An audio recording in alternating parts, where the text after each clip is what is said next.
हिंदी में यूपीएससी की तैयारी से संबंधित प्रोग्राम्स को देखने के लिए सब्सक्राइब करें स्टडी IQ IAS हिंदी। एक बार पुनः स्वागत है स्टडी IQ IAS के हिंदी यूट्यूब प्लेटफॉर्म पर। मेरा नाम है विश कुमार। जैसा कि आप सभी को पता हुआ कि रीजनल ज्योग्राफी की सीरीज में चलते हुए अब हम आगे तक आ चुके हैं, अर्थात प्रीवियस क्लासेस में यदि आप देखें तो 5 स्टेट्स या फिर 5 वीडियो के थ्रू हमने लगभग 7 या 8 स्टेट को कवर अप कर लिया है।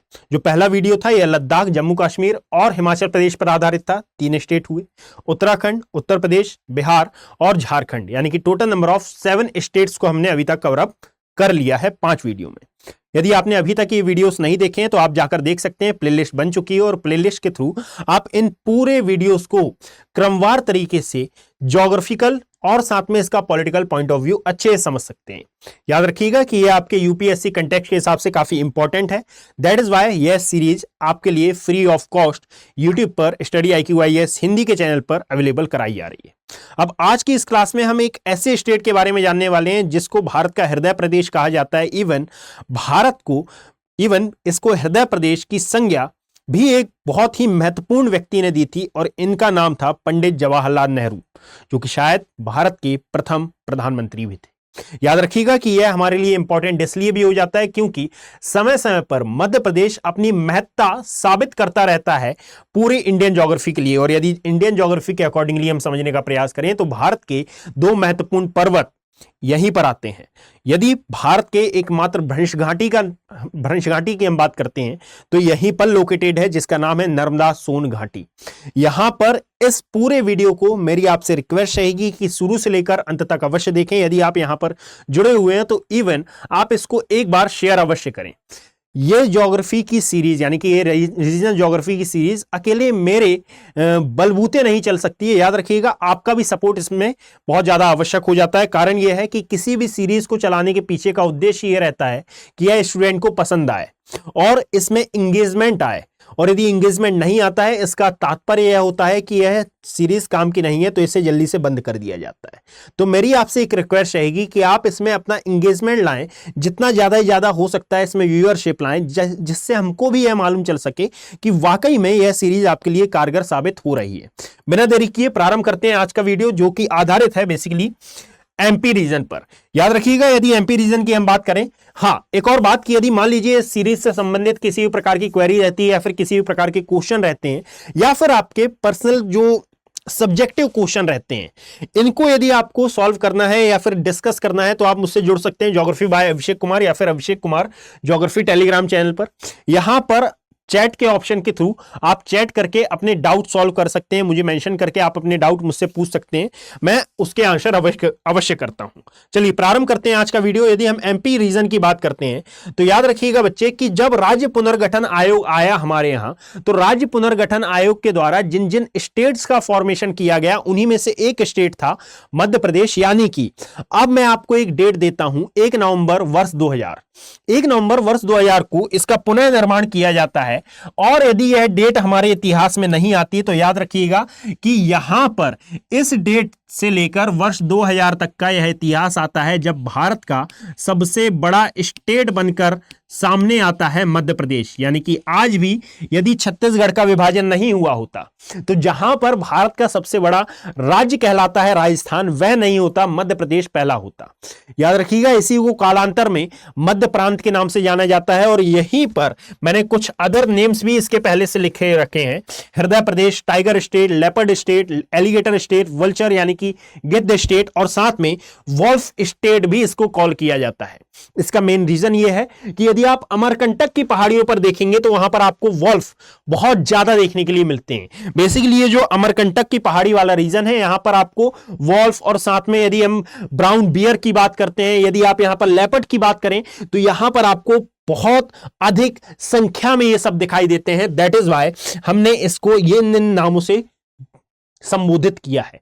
याद रखिएगा ये टाइगर स्टेट आज से नहीं है, टाइगर स्टेट बहुत पहले से MP को कॉल किया जा रहा है। तो ये अदर नेम आप फैक्चुअल डेटा के थ्रू याद रख सकते हैं। जो कॉन्सेप्चुअल डेटा आने वाला है उसकी आगे हम डिस्कस करते हैं। उससे पहले थोड़े से यदि हम इसके इतिहास पर नजर डालते हैं तो याद रखिएगा कि 1 नवंबर वर्ष 2000 को ही इससे एक स्टेट अलग होता है जिसका नाम होता है छत्तीसगढ़। अब इसको आप अच्छा भी मान सकते हैं, इसे आप बुरा भी मान सकते हैं। जैसे हर स्टेट की एक पृष्ठभूमि तैयार की जाती है कि भाई यदि झारखंड, मैंने इससे पहले पढ़ाया, तो क्या कारण है कि झारखंड बिहार से जब अलग हुआ तो झारखंड के पास इंडस्ट्रियलाइजेशन बहुत ज्यादा है। बावजूद उसके यदि आप देखेंगे तो यहां पर फॉरेस्ट एरिया ज्यादा होने, फॉरेस्ट एरिया भी ज्यादा है। और यदि आप यहां की जनसंख्या को देखें तो आज भी यहां की जनसंख्या रूरल एरिया में ज्यादा निवास करती है। इसके कई पर्सपेक्टिव निकल के आते हैं, इसके कई रीजंस निकल के आते हैं। याद रखें, ऐसे ही एमपी के भी कई रीजन है कि भाई एमपी का जब सेपरेशन किया गया तो छत्तीसगढ़ में एक्चुअल में वो पूरा का पूरा एरिया चला गया जो कि इंडस्ट्रियलाइजेशन के हिसाब से काफी महत्वपूर्ण था। जो एमपी को मिला वह था फॉरेस्ट एरिया। बावजूद इसके यदि आप एमपी में देखेंगे तो बहुत सारी इंपॉर्टेंट प्लेसेस आपको नजर आएंगी, बहुत सारे इंपॉर्टेंट फीचर्स यहां पर देखने के लिए मिलेंगे, बट उस हद तक नहीं जैसे छत्तीसगढ़ में आपको देखने के लिए मिलते हैं। अब यहां पर यह समझना आवश्यक हो जाता है कि भाई मध्य प्रदेश के इतने पिछड़ेपन होने का कारण क्या है, या फिर किसी भी राज्य के इतने पिछड़े होने का रीजन क्या है। मैंने 2 ही रीजन बताए हैं। एक तो पॉलिटिकल पॉइंट ऑफ व्यू, यानी कि आप किसी भी स्टेट में जाएं, वहां की जो गवर्नमेंट है वह इसे डेवलप करना नहीं चाहती है, पहला रीजन। सेकेंड रीजन कि यहां के लोग इसे डेवलप होने देना नहीं चाहते हैं, ये सेकंड रीजन। अर्थात दोनों ही लोग यहां पर जिम्मेदार होते हैं। बावजूद इसके हम इस टॉपिक पर डिस्कशन नहीं करेंगे, परंतु इस टॉपिक पर डिस्कशन होगा जरूर आगे आने वाले वीडियोस में कि किस प्रकार सरकार जिम्मेदार होती है किसी भी स्टेट के पीछे रहने के लिए और किस प्रकार वहां की आम जनता जिम्मेदार होती है उस स्टेट के पीछे रहने के लिए। आज के इस वीडियो में डिस्कशन इसलिए नहीं क्योंकि इस पर एक डेडिकेटेड वीडियो मैं अलग से लेकर आऊंगा, क्योंकि ये बहुत ही इंपॉर्टेंट टॉपिक हो जाता है और एक यूपीएससी एस्पिरेंट को यह समझना बेहद इंपॉर्टेंट हो जाता है कि सरकार और जनता दोनों ही किसी क्षेत्र के पिछड़े और विकसित होने के कैसे रीजन हो सकते हैं। चलिए प्रारंभ करते हैं। यदि हम यहां पर बात करते हैं तो राज्य पुनर्गठन आयोग जब आता है तो यहां 1 नवंबर 1956 को मध्य प्रदेश का एस्टेब्लिशमेंट किया जाता है और री एस्टेब्लिशमेंट यानी कि पुनर्निर्माण यहां किया जाता है 1 नवंबर वर्ष 2000 को। किसके द्वारा? छत्तीसगढ़ को अलग करने के द्वारा। याद रखें कि यहां पर जब छत्तीसगढ़ अलग नहीं हुआ था, इस समय तक भारत का एरिया वाइज नंबर 1 स्टेट था मध्य प्रदेश। पॉपुलेशन के मामले में यह 5th है, परंतु आज वर्तमान में यदि हम देखें तो यह आज वर्तमान में सेकेंड लार्जेस्ट यानी कि दूसरा सबसे बड़ा स्टेट माना जाता है पूरे भारत का। पहले नंबर पर आता है राजस्थान और सेकेंड नंबर पर आता है यह मध्य प्रदेश वाला सेक्शन। अब यहां पर आप याद रखेंगे कि भाई मध्य प्रदेश, हाँ एक और बात, यदि आप मध्य प्रदेश को देखेंगे तो एक टाइम पर इसमें जिलों की संख्या बहुत ज्यादा बढ़ गई थी। आज वर्तमान में यदि आप देखें तो इसमें टोटल नंबर ऑफ आपको 55 डिस्ट्रिक्ट दिखाई देते हैं और इनमें से 2 जिले प्रस्तावित हैं। अब आपके लिए होमवर्क यह है कि जैसे मैं हर वीडियो में होमवर्क देता हूं, आप मुझे बताएंगे कि ये जो 2 जिले प्रस्तावित हैं ये कौन कौन से हैं, पहली बात, और दूसरा कि ये किससे अलग होकर बन रहे हैं, यानी कि कौन से नए जिले प्रस्तावित हैं और कहां से प्रस्तावित हैं, ये दोनों आप मुझे कमेंट सेक्शन में बताएंगे। मुझे कुल मिलाकर मैं आपसे कुल मिलाकर 4 क्वेश्चन करूंगा। उन 4 क्वेश्चन में से इवन आप मुझे 2 का आंसर तो दें। पहला ये हो गया, और दूसरा मैं यहां पर आपसे पूछने वाला हूं कि इस राज्य में विधानसभा सीट कितनी है और दूसरी यहां पर लोकसभा सीटें कितनी आपको देखने के लिए मिलती हैं। ये 4 क्वेश्चन में से 2 क्वेश्चन के आंसर मैं आपसे एक्सपेक्ट कर रहा हूं इस फॉर्म में कि हां ये एक प्रकार का एप्रिसिएशन आप मान सकते हैं कि भाई वाकई में आपको सीरीज पसंद आ रही है और ये आप इंटरेस्टेड हैं इसमें, तो ये मुझे इसके थ्रू मालूम चल सकता है। अब याद रखिएगा कि यहां पर यदि हम इसके ज्योग्राफिकल रीजंस पर आते हैं तो इसका ज्योग्राफिकल पॉइंट ऑफ व्यू काफी इंपॉर्टेंट हो जाता है। उससे पहले मैं यहां पर ज्योग्राफिकल पॉइंट ऑफ व्यू के लिए इसका सबसे पहले एक मैप ड्रॉ कर लेता हूं जिससे आपको बेटर तरीके से अंडरस्टैंडिंग इसमें डेवलप होगी। यदि आप मध्य प्रदेश को देखेंगे तो यहां पर आपको पूरा मध्य प्रदेश का मैप कुछ इस प्रकार से ड्रॉ करना होगा, और जब आप इस मैप को पूरा का पूरा ड्रॉ कर लेंगे तो याद रखें कि यहां पर अब मैं आपको कुछ दिशाओं के बारे में बता देता हूं। आई थिंक आपको दिशाएं तो अच्छे से मालूम होंगी कि यहां पर उत्तर दक्षिण पूर्व पश्चिम क्या होता है, अक्षांश देशांतर आपको अच्छे से मालूम होंगे। यहां याद रखिएगा यदि मैं ये कुछ इस प्रकार से इन दिशाओं को लेता हूं तो ये होती है हमारी पश्चिम, ये होता है हमारा पूर्व, यहां पर आपको दिखाई देगा उत्तर, दैट इज उत्तरी दिशा, और ये है हमारे दक्षिण। अब याद रखें कि यहां पर ये दो दिशाओं के मध्य की जो दिशा होती है, जैसे कि दक्षिण पश्चिम, उत्तर पश्चिम, उत्तर पूर्व और दक्षिण पूर्व, इनको कैसे डिकोड करना है ये आप जानते हैं। यहां पर कौन सा स्टेट कहां पर सिचुएटेड है, जरा इसकी हम बात कर रहे हैं। क्लियर? जैसे कि यदि आप दक्षिणी भाग में देखेंगे तो दक्षिण भाग में जो स्टेट आपको नजर आएगा दैट इज कॉल्ड महाराष्ट्र। यहां पर आपको नजर आ रहा है महाराष्ट्र वाला सेक्शन। जब आप पूर्व में जाते हैं तो पूर्व की ओर आपको एक स्टेट मिलेगा दैट इज कॉल्ड राजस्थान। पूर्व में भी नहीं मिलेगा, ये पूरा पूर्व में नहीं है, क्योंकि पूर्व की ओर आ जाता है गुजरात वाला सेक्शन। ये एक्चुअल में मिलता है पश्चिम की ओर आ जाता है गुजरात वाला सेक्शन। ये एक्चुअल में आपको सिचुएटेड मिलेगा उत्तर पश्चिम वाले क्षेत्र में। तो महाराष्ट्र, गुजरात, फिर राजस्थान, यहां पर आता है उत्तर प्रदेश, यानी कि दैट इज यूपी वाला सेक्शन, यहां उत्तर प्रदेश है। और पश्चात जब आप पूर्वी भाग में जाते हैं, अब पूर्व ये होगा, यहां पर आता है छत्तीसगढ़ वाला सेक्शन। यानी कि यदि आप क्लॉकवाइज चलें तो क्लॉकवाइज चलने पर, यानी कि कुछ इस डायरेक्शन में चलने पर, आपको इन स्टेट्स का क्रम याद रखना है। जब आप इसी को उल्टा कर देंगे तो यह एंटी क्लॉकवाइज हो जाएगा। तो क्लॉकवाइज चलने पर सबसे पहले उत्तर प्रदेश, फिर छत्तीसगढ़, महाराष्ट्र, गुजरात, और फिर आपको दिखाई देता है क्या, राजस्थान वाला सेक्शन। तो ये इतने क्षेत्रों से घिरा हुआ है। जरा इस मैप के अकॉर्डिंगली यदि हम समझने का प्रयास करें तो इस मैप कहां गया है ना, इस मैप के अकॉर्डिंगली भी आप बहुत बेहतरीन तरीके से समझ सकते हैं कि इस वाले रीजन में आएगा उत्तर प्रदेश, और शायद इसीलिए इस भाग को अलग करके बुंदेलखंड रीजन या फिर बुंदेलखंड राज्य बनाने की बात यहां पर चल रही है। बट यहां पर यदि हम डिस्कस करें तो इसकी जो चर्चा है यह यूपी वाले पोर्शन में हो चुकी है, दैट इज वाई यहां पर अब उसका डिस्कशन नहीं होगा। बस इतना याद रखना है कि यह आता है बुंदेलखंड वाला रीजन, और यही आएगा यदि मान लीजिए उत्तर प्रदेश से एक अलग राज्य बनता है जिसका नाम है बुंदेलखंड, तो इसमें एमपी का भी यह रीजन शामिल किया जाएगा। क्लियर?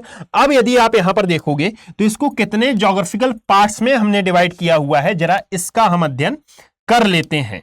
उससे पूर्व ज्योग्राफिकल रीजन को स्टार्ट करें उससे पहले आप थोड़ा सा इसके बारे में जान लीजिए कि भाई यहां पर नदन मोस्ट जो जिला है वह कौन सा होगा। तो जब आप इस रीजन में देखेंगे तो यहां पर आपको इसका नदन मोस्ट जिला देखने के लिए मिलेगा। इसको कॉल किया जाता है मुरैना।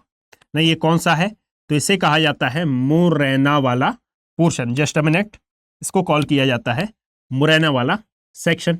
जब आप नीचे आएंगे तो इसका सदर्न मोस्ट डिस्ट्रिक्ट आपको देखने के लिए मिलेगा, दैट इज कॉल्ड यहां पर दैट इज कॉल्ड बुरहानपुर वाला सेक्शन ना, मुरैना बुरहानपुर। इस रीजन में जब आप आते हैं तो यहां पर आपको दिखाई देता है सिंगरौली। अब याद रखें कि जिला बड़ा है, यहां पर मुझे एक लोकेशन दर्शानी है, दैट इज वाई मैं इसको ऐसा लिख रहा हूं। Is that clear? और जब आप इसके वेस्टर्न मोस्ट डिस्ट्रिक्ट पर जाते हैं, जिले पर जाते हैं, तो यहां पर आपको दिखाई देता है दैट इज अलीराजपुर, है ना। ये चार इसके जिले आपको याद रखना है ना। कारण क्या है कि इसका शेप थोड़ा सा सबसे अलग आपको देखने के लिए मिलेगा। तो यह है हमारा अलीराजपुर वाला सेक्शन। अलीराजपुर के पश्चात जो आपको सदर्न मोस्ट मिल रहा है इसे कॉल किया जाता है बुरहानपुर वाला सेक्शन। यदि मान लीजिए आपको इसकी पीडीएफ डाउनलोड करनी है तो वही जो मैंने टेलीग्राम चैनल बताया है आप वहीं से इसे डाउनलोड कर सकते हैं। आफ्टर वीडियो ये अपलोड कर दी जाती है, अर्थात geography bye Abhishek Kumar Telegram channel से आप इसको डाउनलोड कर सकते हैं। सिंगरौली।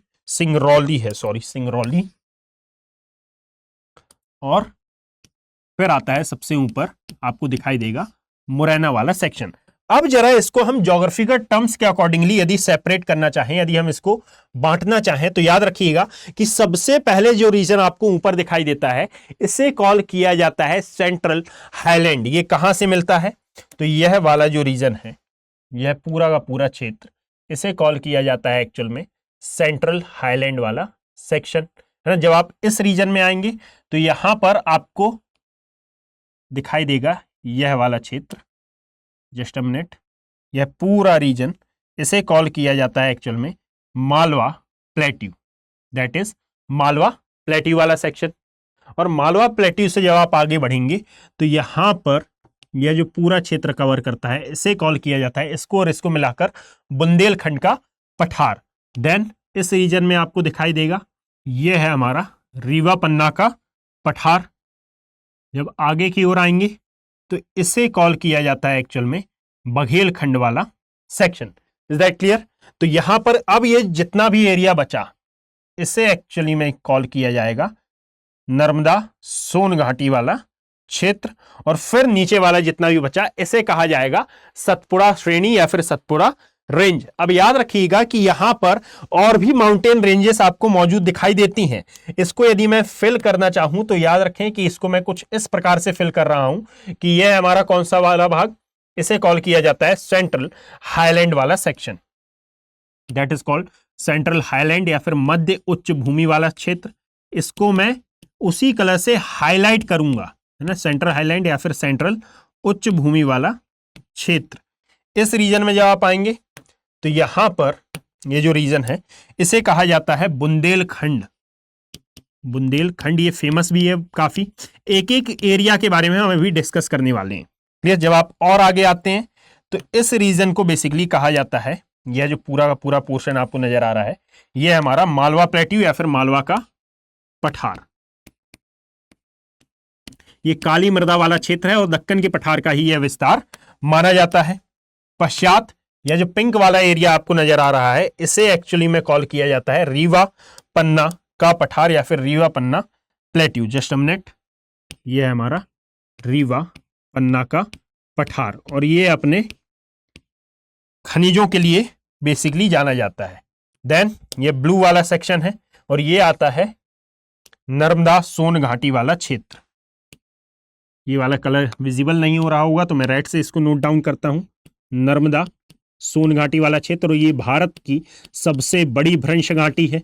और साथ ही यदि आप यहां की बात करेंगे तो याद रखिएगा, अब मैं एक एक रीजन के बारे में थोड़ा थोड़ा डिस्कस कर रहा हूं यहां पर। देखिएगा, जैसे आप यदि मालवा पठार की बात करते हैं तो मालवा पठार केवल और केवल इसलिए इंपॉर्टेंट नहीं हो जाता कि भाई ये इंडस्ट्री के हिसाब से, चाहे वो ऑटोमोबाइल इंडस्ट्री हो या फिर फार्मास्यूटिकल इंडस्ट्री हो या फिर चाहे वो कॉटन इंडस्ट्री हो, इसके हिसाब से बहुत ज्यादा इंपॉर्टेंट है। बल्कि ये इसलिए भी इंपॉर्टेंट हो जाता है क्योंकि जब हम पढ़ते हैं कि दक्कन के पठार का निर्माण कैसे हुआ, और इसमें हम पढ़ते हैं बच्चे कि एक्चुअल में जब क्रिटेशियस काल में अफ्रीका महाद्वीप से हमारा पेनिनसुलर इंडिया अलग हुआ और यह रियूनियन हॉटस्पॉट के ऊपर से गुजरते हुए यूरेशियन प्लेट के समीप आया, तो यहां पर जिस दक्कन के पठार को हम समझते हैं जो कि महाराष्ट्र में लोकेटेड है, एक्चुअल में इसका एक्सटेंशन बहुत है।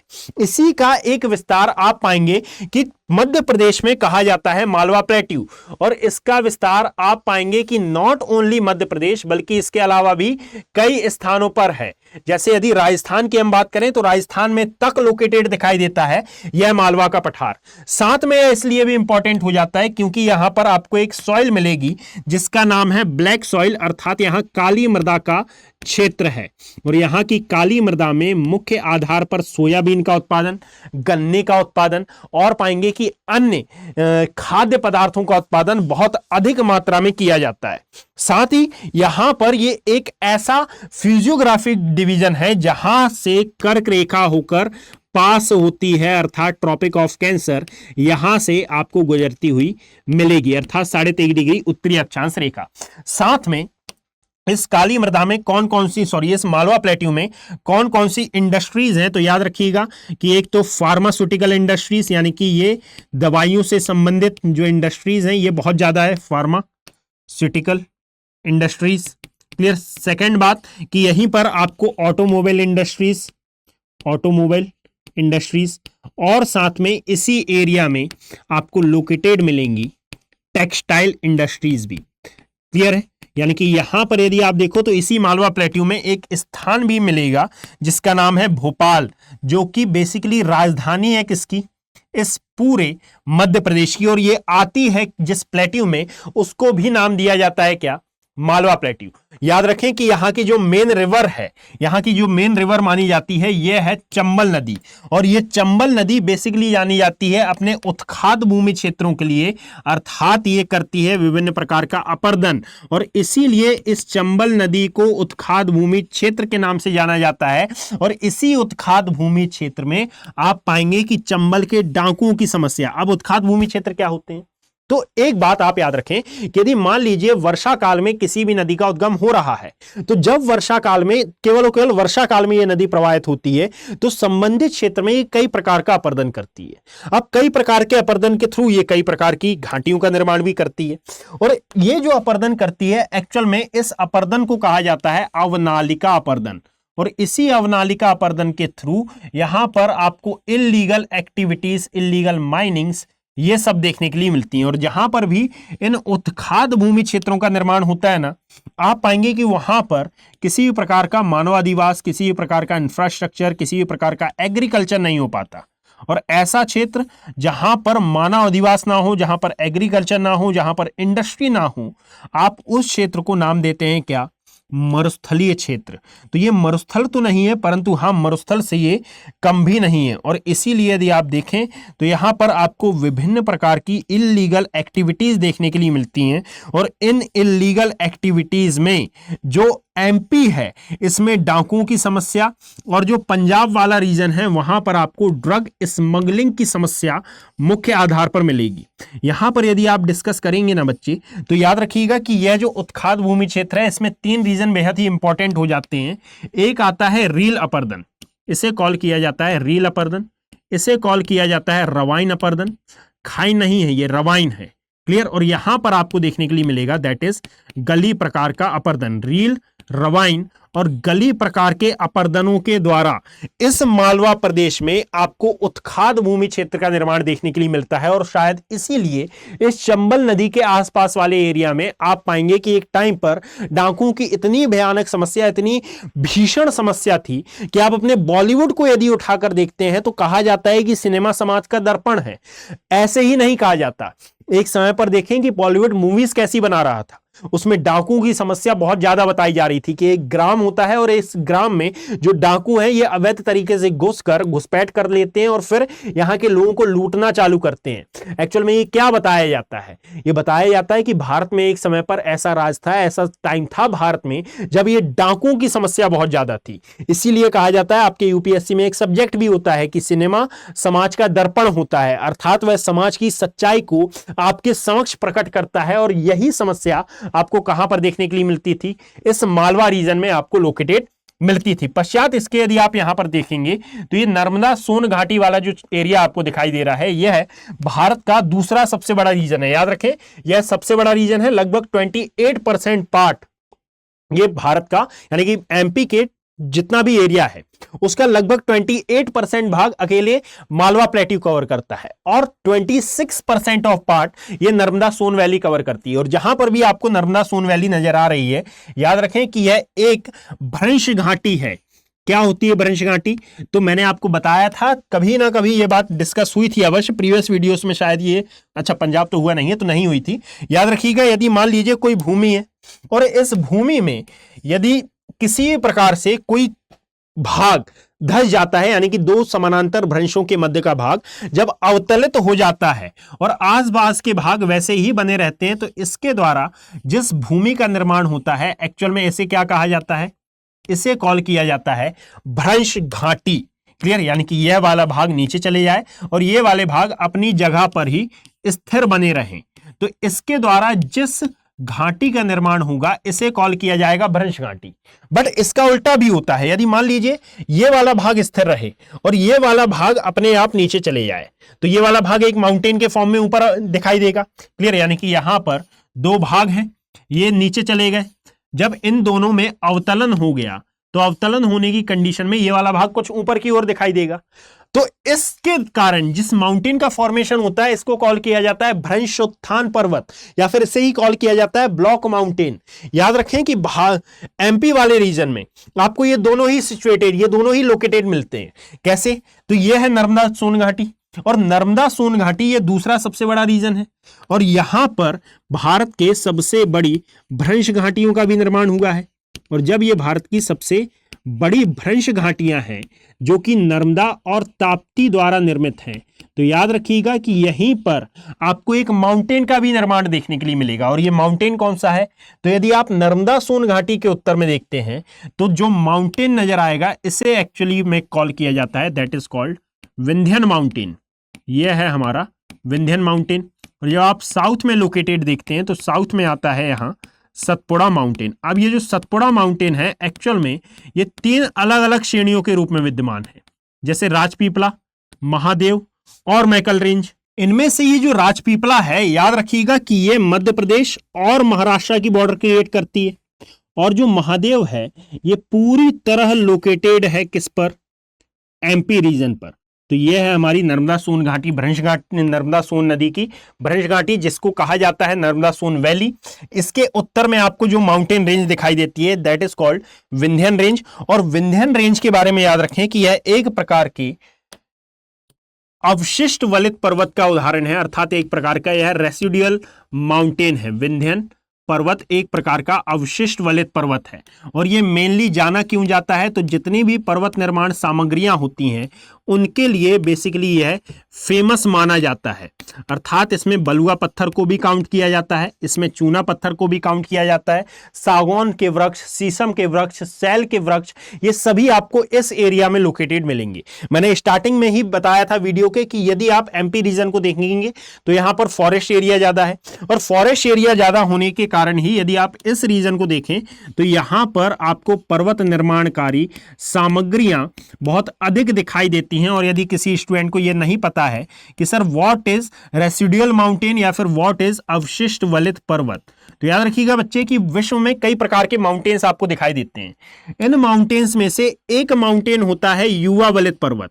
और युवा वलित पर्वत दैट मींस ये एक ऐसा माउंटेन होता है जिसमें पर्वत निर्माण की प्रक्रिया अभी भी जारी है, अर्थात यह अभी भी अपना विकास कर रहा है। जैसे कि यदि आप देखें तो हिमालय माउंटेन के बारे में हम पढ़ते हैं कि ये आज भी अपना विकास कर रहा है। दैट इज वाई कि वर्ल्ड में या फिर ईयर में इसकी जो ऊंचाई है लगभग 1 से 2 सेंटीमीटर, 1 से 1.5 सेंटीमीटर या फिर कुछ मिलीमीटर आपको इंक्रीज होती हुई मिलती है।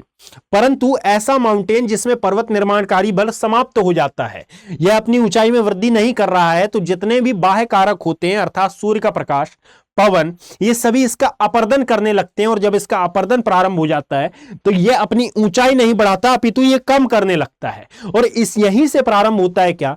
अवशिष्ट वलित पर्वत बनने की प्रक्रिया। तो एक्चुअल में यदि आप विंध्यन माउंटेन को देखें तो यह बहुत अधिक पुराना है, और इतना अधिक पुराना होने के कारण जो बाह्य कारक थे पृथ्वी के, उन्होंने इसका अपर्दन प्रारंभ कर दिया है। और अपर्दन प्रारंभ किए जाने के परिणाम स्वरूप ही आप पाएंगे कि यह एक रेसिडुअल माउंटेन है, अर्थात एक अवशिष्ट वलित पर्वत है। बावजूद इसके यहां पर कुछ पीक्स यहां आपको देखने के लिए मिलेंगी, जैसे कि यहीं आपको दिखाई देती है जाना पाव पहाड़ी। और इसी जाना पाव पहाड़ी से, इंदौर के समीप इस जाना पाव पहाड़ी से जो रिवर उद्गम लेती है, इसी को नाम दिया जाता है चंबल नदी। और ये चंबल नदी कितनी महत्वपूर्ण हो जाती है हमारे लिए, आप इस बात से अंदाजा लगाएं कि जो मगरमच्छ हम सुनते हैं, इन मगरमच्छों की 2 प्रजातियां, अर्थात एक घड़ियाल और एक मगरमच्छ आपको इस चंबल नदी पर ही दिखाई देते हैं। जो कछुए होते हैं उनकी लगभग 8 प्रजातियां इस चंबल नदी में मौजूद हैं। जो सारस क्रेन होते हैं, पक्षी होते हैं एक प्रकार के, ये सारस क्रेन भी आपको इस एरिया में अर्थात इस रिवर में लोकेटेड दिखाई देंगे। याद रखिएगा बेसिकली जितने भी पक्षी होते हैं, इन पक्षियों को समर सीजन में भाता है क्या? नदी का पानी। और जब ये नदी के पानी की खोज में आते हैं तो ये बेसिकली उस एरिया में ज्यादा लोकेटेड या फिर उस एरिया में ज्यादा प्रवास करते हैं जहां पर ताजे पानी की झीलें या फिर ताजे पानी की नदियां होती हैं। तो यहां पर जितने भी प्रवासी पक्षी हैं उनका भी आगमन माना जाता है इस चंबल नदी में। प्रवासी पक्षी, साथ में कछुए, साथ में एलिगेटर, ये जो भी होते हैं ये आपको इस चंबल नदी में ज्यादातर देखने के लिए मिलते हैं। और शायद इसीलिए जो चंबल वन्य जीव अभ्यारण्य है या फिर चंबल वाइल्ड लाइफ सेंचुरी है, यह भी बनाई गई है इसी चंबल नदी पर। वन्य जीव अभ्यारण्य भी इसी नदी पर ही लोकेटेड है, अर्थात जहां पर ये लोकेटेड है वहां की मेन रिवर मानी जाती है यह चंबल। साथ में इस चंबल नदी के बारे में मैंने एक और डेटा भी आपको बताया कि यही नदी के द्वारा किया जाता है रील, रवाइन और गली प्रकार का अपर्दन, जो कि बहुत ही विध्वंसक परिणाम लाता है। इसके अलावा याद रखें कि इसी चंबल नदी पर एमपी और साथ में राजस्थान की बॉर्डर पर, और मेनली राजस्थान में आपको 4 बांध लोकेटेड मिलते हैं। और ये 4 बांध कौन से हैं? तो जरा ध्यान से सुनिएगा कि एक तो आता है जवाहर सागर बांध। जवाहर सागर, जितने भी सागर नाम आ रहे हैं आप याद रखें कि वह एक्चुअल में चंबल नदी पर ही है। जवाहर सागर, राणा सागर, राणा सागर। अब ये लोकेटेड कहां पर है? है ना, क्योंकि लोकेशन तो हमको पता है कि राजस्थान में, परंतु कई बार ये क्वेश्चन कर लिया जाता है और कई बार ये पर्सपेक्टिव के हिसाब से भी इंपॉर्टेंट हो जाता है कि भाई यदि ये बांध है तो ये बांध एक्चुअल में कहां लोकेटेड है। तो याद रखिएगा कि जब आप राजस्थान का मैप देखेंगे तो राजस्थान में आप पाएंगे कोटा जिला, ये कोटा के समीप आपको जवाहर सागर डैम या फिर जवाहर सागर बांध देखने के लिए मिलेगा। जब आप राणा सागर को देखेंगे तो राणा सागर इसी राजस्थान के समीप जो चित्तौड़गढ़ है, इस चित्तौड़गढ़ के आसपास आपको देखने के लिए मिलेगा, है ना। और जब आप इसी में आते हैं तो एक और आता है गांधी सागर बांध, ये भी मध्य प्रदेश और छत्तीसगढ़ की सीमा पर दिखाई देता है, सॉरी मध्य प्रदेश और राजस्थान की सीमा पर आपको लोकेटेड मिलेगा। और याद रखें कि यहां पर जो भी परियोजना चल रही है उससे मध्य प्रदेश भी लाभान्वित होता है और साथ में राजस्थान भी लाभान्वित होता है। That is why Madhya Pradesh और छत्तीसगढ़, मध्य प्रदेश और राजस्थान की संयुक्त परियोजना मानी जाती है। सेकेंड बात, एक और बांध है जिसमें सागर नहीं आता है परंतु यह इंपॉर्टेंट हो जाता है और यह है हमारा कोटा बैराज वाला क्षेत्र। यहां पर यह एक और बांध आपको लोकेटेड मिलेगा। पश्चात इसके याद रखिएगा यह भी कोटा बैराज डैम है। क्लियर।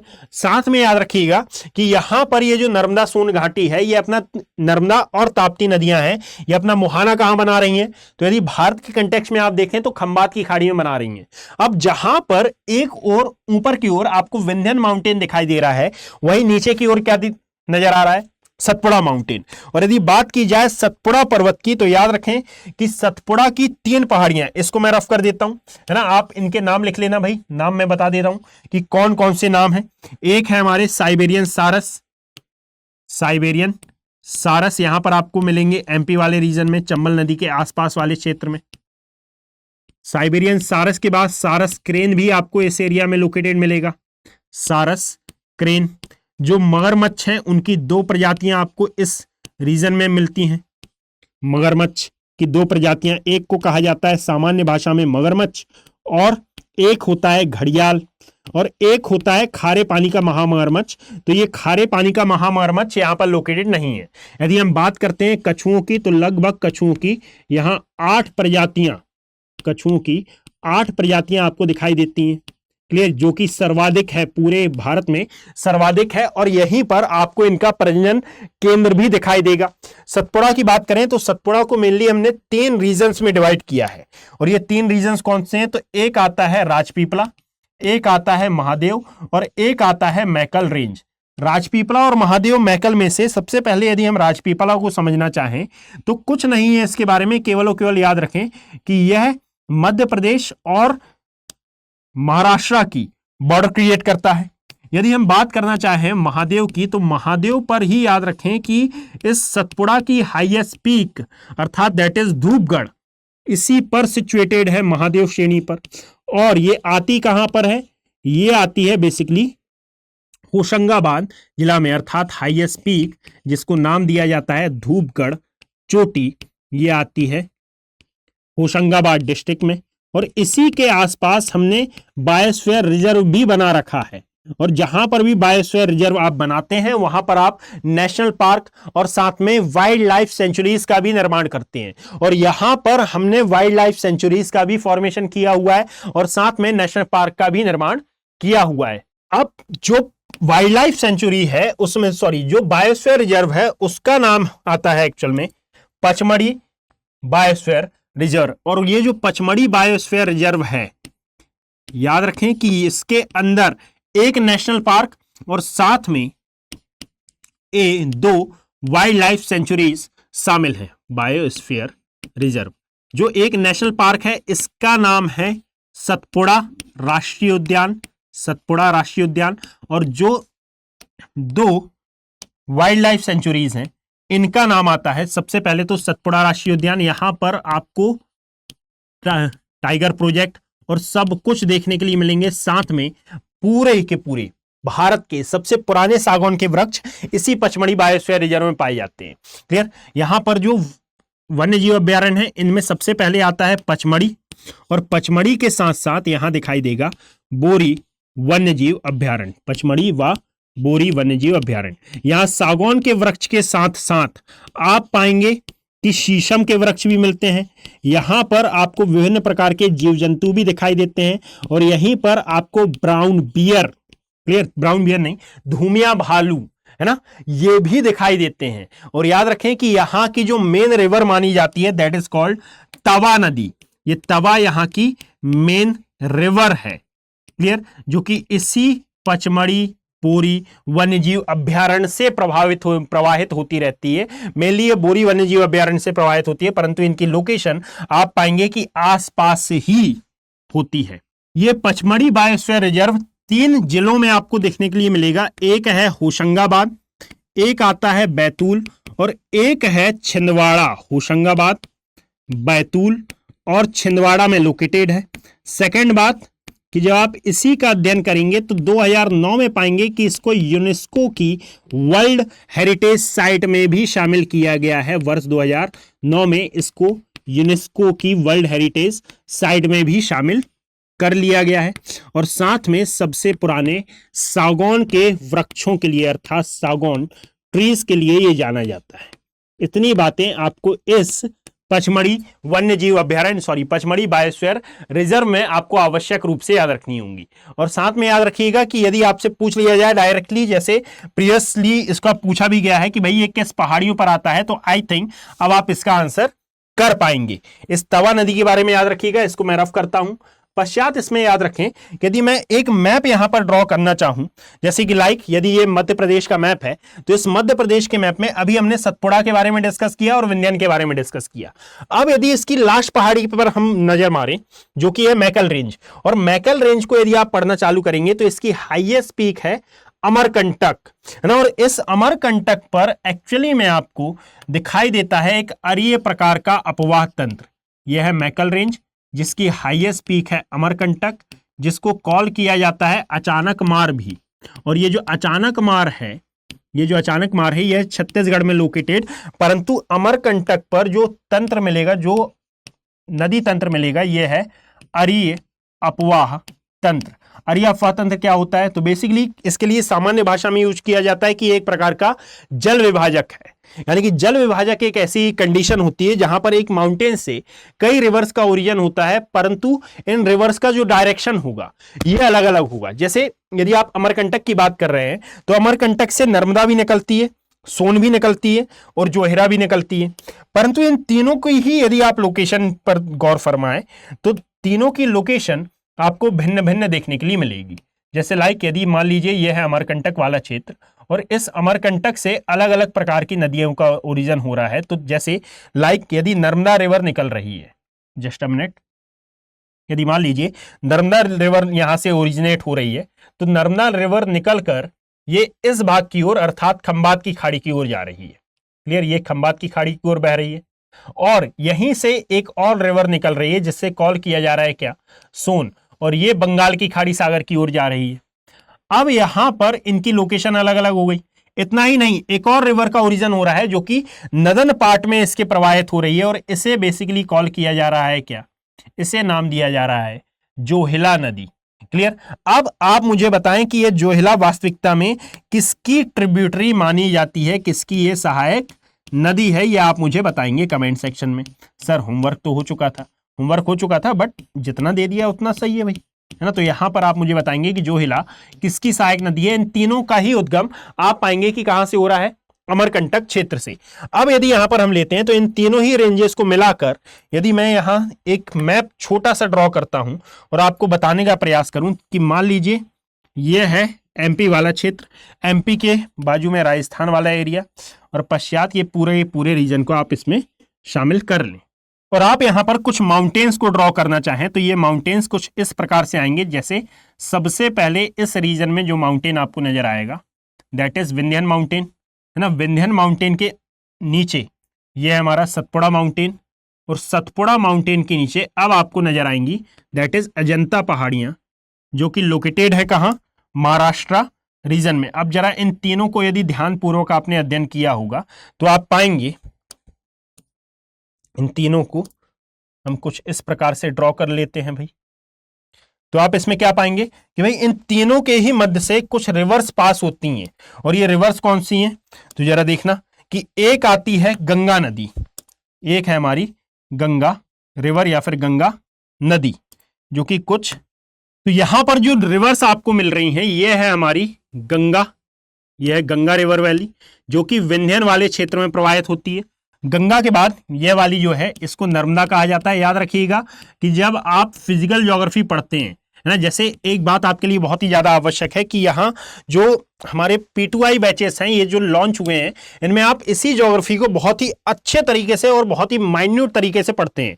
यहाँ पर प्रतिज्ञा 2.0 बैचेस ये जो लॉन्च हुए हैं ना, ये आपके लिए बेहद ही इंपॉर्टेंट है। कारण क्या है कि ये आपके लिए फ्री ऑफ कॉस्ट हैं, और फ्री ऑफ कॉस्ट होने का तात्पर्य क्या है कि आप यहाँ पर जो फीस पे करेंगे यह पूरी की पूरी फीस आपको रिफंड कर दी जाएगी यदि आप 2025 का एग्जाम क्वालिफाई करते हैं। अर्थात यह एक प्रकार का आपके लिए मोटिवेशन साबित हो सकता है। और इतना ही नहीं, यदि मान लीजिए ये फीस आपको रिफंड की गई है तो अब आपकी मेंस की प्रिपरेशन और साथ में इंटरव्यू गाइडेंस प्रोग्राम अर्थात इंटरव्यू तक की प्रिपरेशन कराने की रिस्पॉन्सिबिलिटी अब स्टडी IQ IAS हिंदी की हो जाती है। और यह ऑफर रक्षाबंधन का है, अर्थात आज इसका अंतिम दिन है इस ऑफर का। अर्थात यदि आज आप इसको ज्वाइन करते हैं तो AKB लाइव कोड के साथ यह आपको इतने का पड़ेगा, इवन इससे कम में ही पड़ेगा। तो मेरा आपको सजेशन रहेगा कि यदि आप अपनी पूरी यूपीएससी की जर्नी को बहुत ही माइन्यूट तरीके से कवर अप करना चाहते हैं और बहुत ही अच्छे तरीके से कवर अप करना चाहते हैं विद एक्सपर्ट फैकल्टी, तो आप इन बैचेस का पार्ट बन सकते हैं। पश्चात इसके मैं वापस आता हूं। याद रखिएगा कि यहां पर यह जो रीजन आपको नजर आ रहा है यह है नर्मदा वाला, और नर्मदा नदी इस घाटी में प्रवाहित होते हुए याद रखें कि कई गुफाओं का भी निर्माण करती है। बेसिकली फिजिकल ज्योग्राफी के अकॉर्डिंगली इनको कंधर कहा जाता है।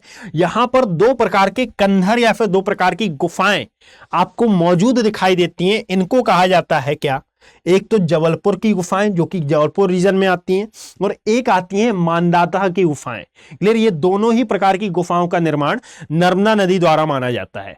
पश्चात इसके याद रखें कि इसके नीचे जब आप आएंगे तो यहां पर आपको एक और रिवर वैली देखने के लिए मिलेगी, दैट इज कॉल्ड ताप्ती, या फिर कई स्थानों पर इसे कॉल किया जाता है तापी रिवर वैली। पश्चात इसके जब आप और नीचे आते हैं तो यहां पर आपको गोदावरी रिवर वैली देखने के लिए मिलती है। और इन सभी पहाड़ों का क्रम आपको इस प्रकार से याद करना है, अर्थात ये इस तरीके से हमारे लिए इंपॉर्टेंट हो जाते हैं। साथ में याद रखें कि जब आप इसी ज्योग्राफिकल मैप के अकॉर्डिंगली और आगे बढ़ते हैं तो यह जो बुंदेलखंड वाला रीजन दिखाई दे रहा है, इसके कंटेक्स्ट में मैंने वीडियो की स्टार्टिंग में ही बता दिया था कि भाई यदि आप यूपी वाले रीजन को देखेंगे तो यूपी वाले रीजन के अकॉर्डिंगली ये बेहद महत्वपूर्ण है। साथ में यह जो बघेलखंड वाला रीजन है और साथ में यह जो नीचे जस्ट अ मिनट, इस पूरे सतपुड़ा माउंटेन रीजन के बारे में हमने अभी डिस्कशन किया है। जस्ट अ मिनट, ये रेड कलर वाला जितना भी एरिया लोकेटेड मिल रहा है इसको मैं थोड़ा सा इस प्रकार से लिख देता हूं कि दैट इज हमारा बुरहानपुर वाला सेक्शन। यह है बुरहानपुर वाला एरिया। अब जो अंतिम आपका सबसे बचता है, इस अंतिम वाले को नाम दिया जाता है बघेलखंड का। याद रखें कि ये जो विंध्यन माउंटेन दिख रहा है इसी का एक विस्तार आपको दिखाई देगा कहां, बिहार वाले लोकेशन में भी, और इसको कॉल किया जाता है कैमूर भांडेर की पहाड़ियां। ये जो भांडेर की पहाड़ियां हैं याद रखें यह भी ज्योग्राफिकल पॉइंट ऑफ व्यू से काफी इंपॉर्टेंट हो जाती हैं। कारण यह है कि इनको मीथेन रिजर्व के तौर पर जाना जाता है, अर्थात ऐसा कहा जाता है कि यहां पर मीथेन के सर्वाधिक भंडार आपको दिखाई देते हैं।